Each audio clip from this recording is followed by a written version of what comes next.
Mwalimu, hongera kwa mchezo wa siku hii ya leo. Asante, tunamshukuru Mwenyezi Mungu kwa maana kwamba mchezo umemalizika salama na tumeweza kufanikisha kupata alama 3. Ilikuwa ni mechi ngumu, ukiangalia tumeikuta timu ina muda mrefu haijapata matokeo.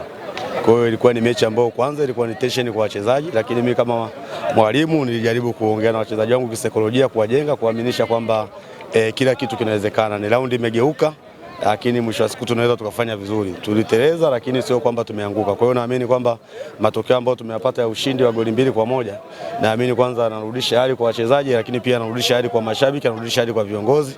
Na mwisho wa siku naamini kwamba ni matokeo ambayo viongozi na mashabiki walikuwa wanasubiri kwa muda mrefu. Na mwisho wa siku vijana wangu wameweza kufanya kazi nzuri na mwisho wa siku tumeweza kupata matokeo alama 3. Timu iliweza kuruhusu goli kipindi cha kwanza, kipindi cha pili mkarejea. Nini ambacho mlizungumza kwenye dressing room?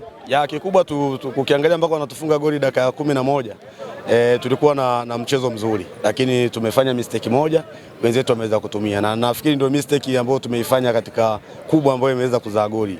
Lakini mwisho wa siku tumerudi vyumbani, bado tuliamini kwamba tunaweza tukafanya vizuri kutokana na spirit ambayo tulikuwa tumeitengeneza kwa vijana, lakini tuliamini kwamba tumetengeneza goli ambalo lilikuwa ni makosa ndani ya mchezo. Kwa hiyo tuliamini mpira hujaisha, bado kuna dakika nyingine 45, lakini bado vijana wameweza kurudi na wamefuata ile maelekezo na tumeweza kupata matokeo. Kwa hiyo kikubwa pia ni wapongeze wachezaji wangu ambao walitoka kwenye sabu, wameweza kwenda kufanya kile ambacho tumeweza kuwaelekeza ndani ya dressing room, na mwisho wa siku wameweza kuongeza nguvu na tumeweza kupata alama 3.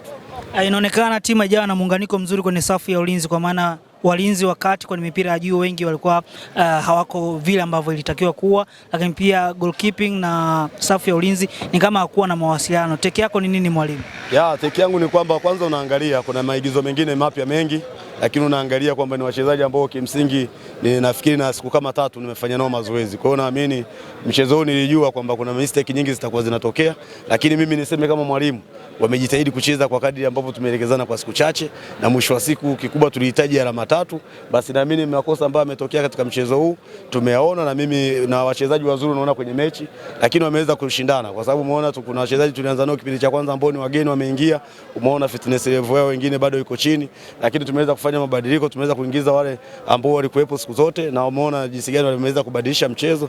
Kwa hiyo niseme kwamba yale mapungufu ambayo tumeyaona basi tunaenda kuyafanyia kazi sehemu ya mchezo, sehemu yetu ya mazoezi, na naamini mechi itakayokuja tutakuwa bora zaidi.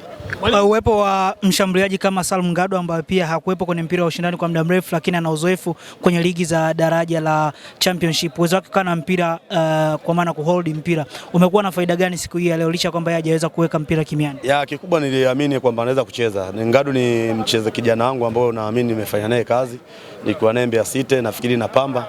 Kwa hiyo ni mtu ambao namfahamu vizuri kwamba najua nimtumie kwenye matumizi gani. Kwa hiyo matumizi nilimtumia nafikiri alikuwa na faida kubwa, kwa maana kwamba tulijua Ken Gold kwanza ni wazoefu wa ligi daraja la kwanza, na ukiona wametoka kwenye Premier League. Kwa hiyo ni timu sio timu dhaifu. Tumecheza na timu ambayo ni bora, timu ambayo imetoka kushuka daraja msimu uliopita.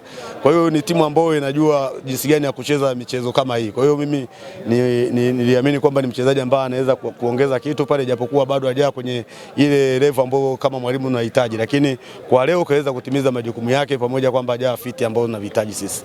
Mwalimu, championship inaonekana kuwa tough sana. Mchezo imekuwa watu wanacheza kwa nguvu, na Gunners kucheza vizuri haikuwa shida yao.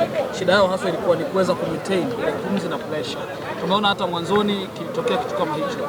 Ndio sababu ambayo imepelekea kwa sehemu kubwa wachezaji waliokuepo usiwape nafasi ya kwanza leo, lakini nini ambacho unakiandaa kwa ajili ya kuhakikisha artisti wanakuwa na pumzi ya kutosha?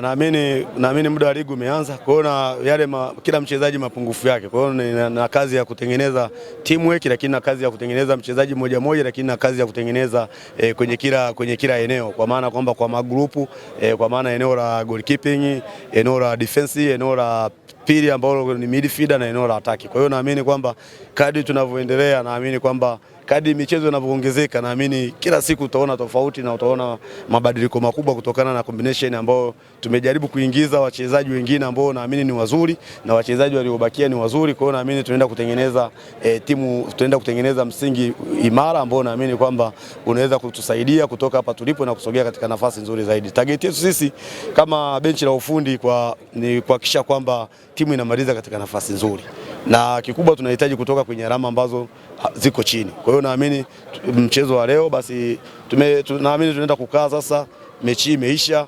Niwapongeze tu vijana wangu, wameweza kufanya kazi kubwa. Sasa tunarudi kukaa kujipanga katika mchezo wetu dhidi ya Songea United.